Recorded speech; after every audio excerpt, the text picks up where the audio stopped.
വീണ വിജയനാണ് ഇപ്പോൾ പ്രധാന സംസാര വിഷയം.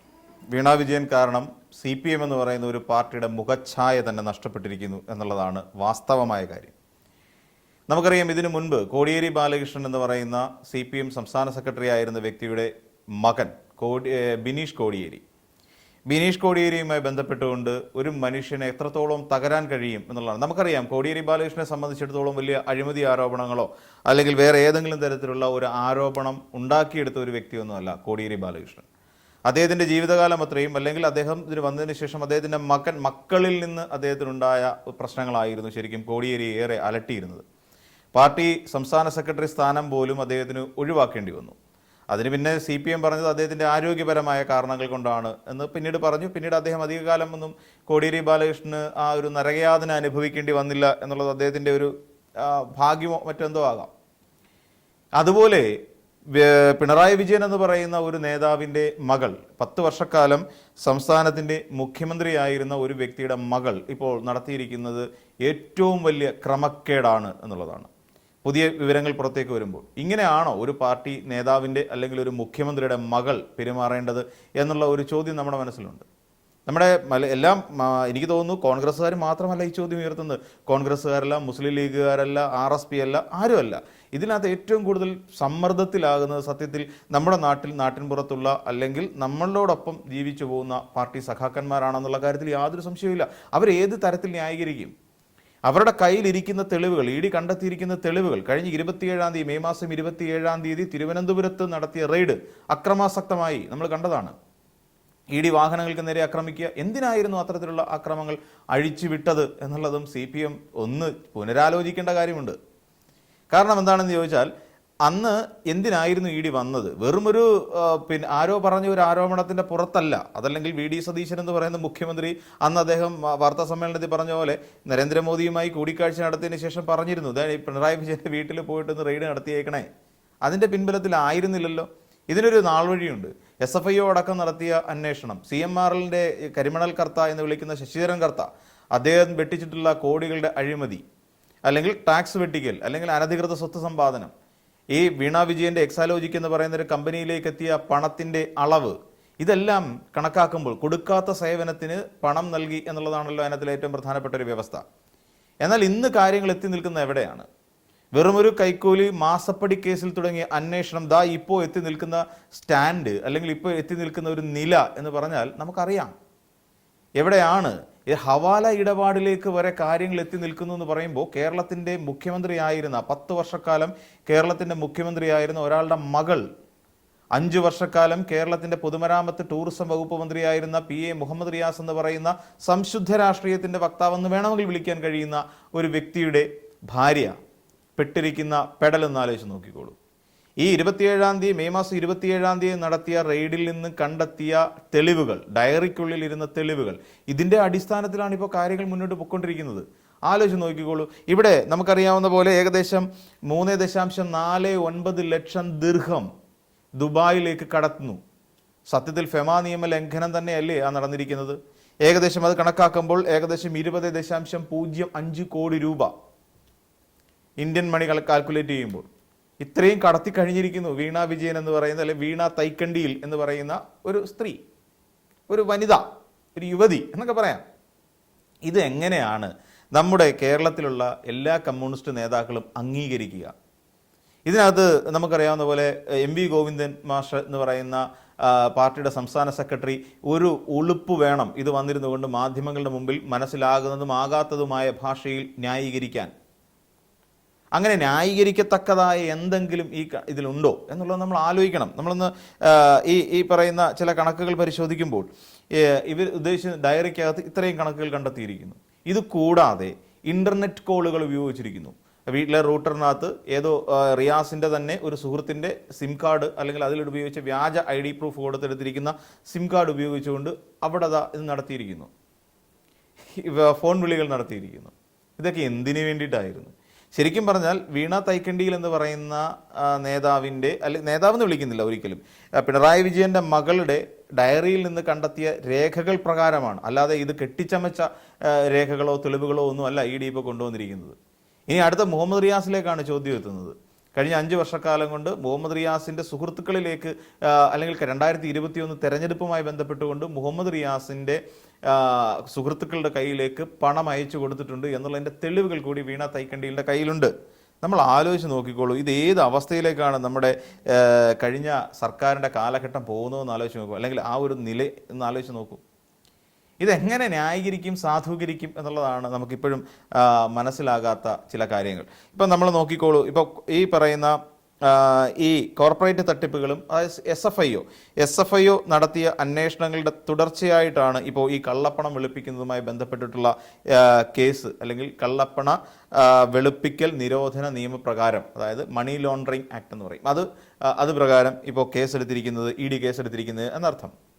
അപ്പോൾ കഴിഞ്ഞ 15 വർഷത്തിനിടയിൽ, അപ്പം ഇനി CMRLൻ്റെ ഓണറായ നമ്മുടെ കരിമണൽ കർത്ത ശശിധരൻ കർത്തയുമായി ബന്ധപ്പെട്ട് ഏകദേശം 15 വർഷത്തിനിടെ 182 കോടി രൂപയുടെ വ്യാജ ചെലവുകളാണ് ടാക്സ് വെട്ടിക്കുന്നതിൻ്റെ ഭാഗമായി കാണിച്ചത്. അപ്പോൾ ചെലവുകൾ ഉണ്ടായത് എന്ന് പറഞ്ഞുകൊണ്ട് കാണിച്ചിരുന്നു. ഈ പണം പലർക്കും കൈക്കൂലി നൽകാൻ ഉപയോഗിച്ചിട്ടുണ്ട്, അതായത് ശശിധരൻ കർത്ത പലർക്കും കൊടുത്തിട്ടുണ്ട് എന്നുള്ളതും ഈ SFIO കണ്ടെത്തുകയുണ്ടായി.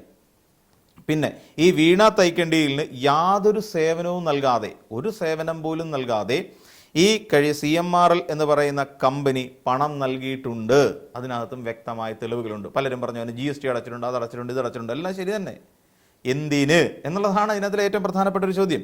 വീണയുടെ ഉടമസ്ഥതയിലുള്ള 1 കമ്പനിയായ എക്സാലോജിക് സൊല്യൂഷൻസ് പ്രൈവറ്റ് ലിമിറ്റഡ് എന്ന് പറയുന്ന IT കൺസൾട്ടൻസി 2.78 കോടി രൂപ ഈ പറയുന്ന ശശിധരൻ കർത്തയിൽ നിന്ന് കൈപ്പറ്റി എന്നും SFIO കണ്ടെത്തുകയുണ്ടായി.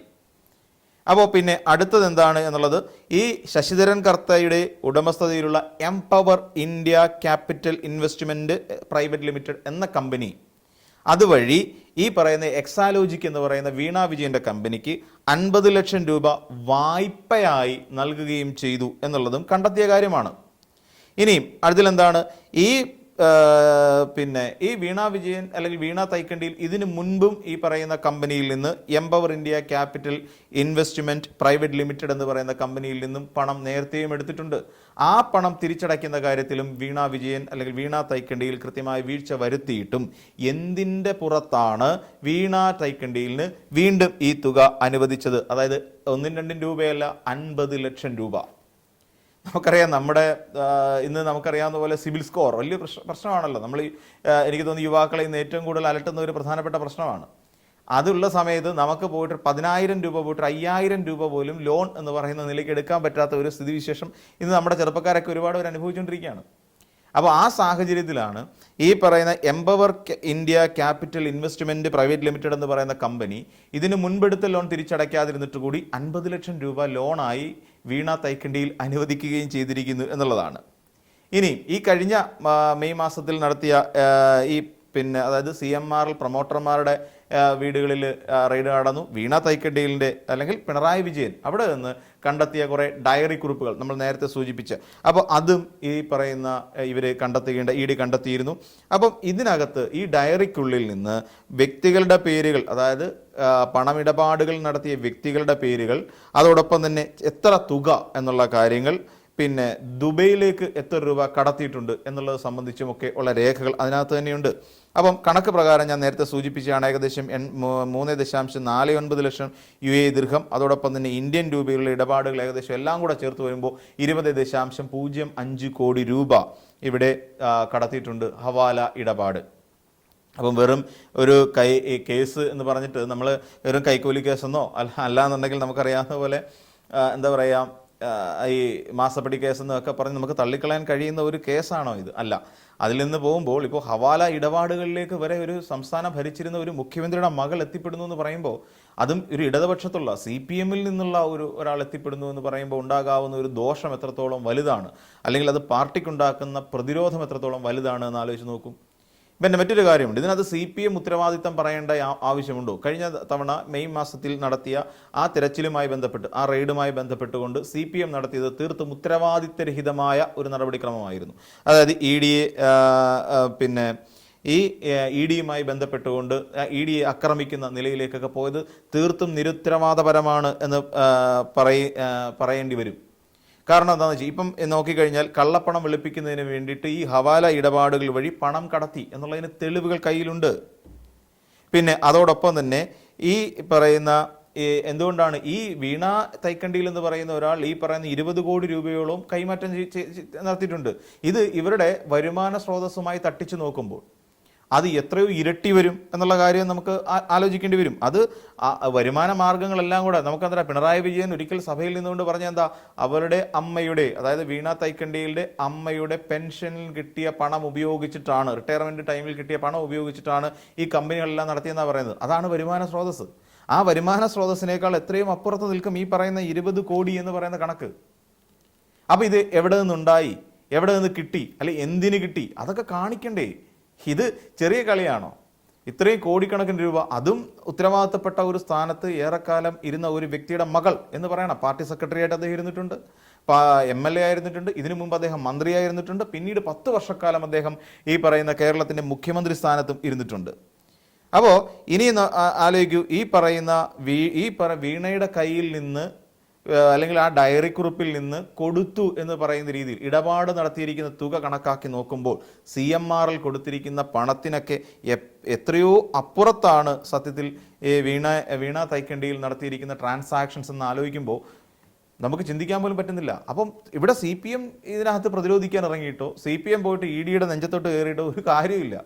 കാരണം CPMന് ഇതിനകത്ത് യാതൊരു പങ്കുമില്ല. കാര്യം CPM ഇറങ്ങിപ്പോയിട്ട് എന്ത് ചെയ്യാനാ, വീണ്ടും നാണം കെടാമെന്നതിനപ്പുറത്തേക്ക് ഈ ഒരൊറ്റ ന്യായീകരിക്കാൻ വയ്യാത്തതുകൊണ്ട് ഈ ഒരൊറ്റ കേസ് കൊണ്ട് തന്നെ നമ്മുടെ CPM എന്ന് പറയുന്ന രാഷ്ട്രീയ പാർട്ടിയുടെ കീഴ്ഘടകങ്ങളിലുള്ള ബ്രാഞ്ച് കമ്മിറ്റിയിലും ഏരിയ കമ്മിറ്റിയിലും ലോക്കൽ കമ്മിറ്റിയിലുമുള്ള നിരവധിയായിട്ടുള്ള പാർട്ടി പ്രവർത്തകർ പാർട്ടി വിട്ട് പോയില്ലെങ്കിലേ ഉള്ള അതിശയം.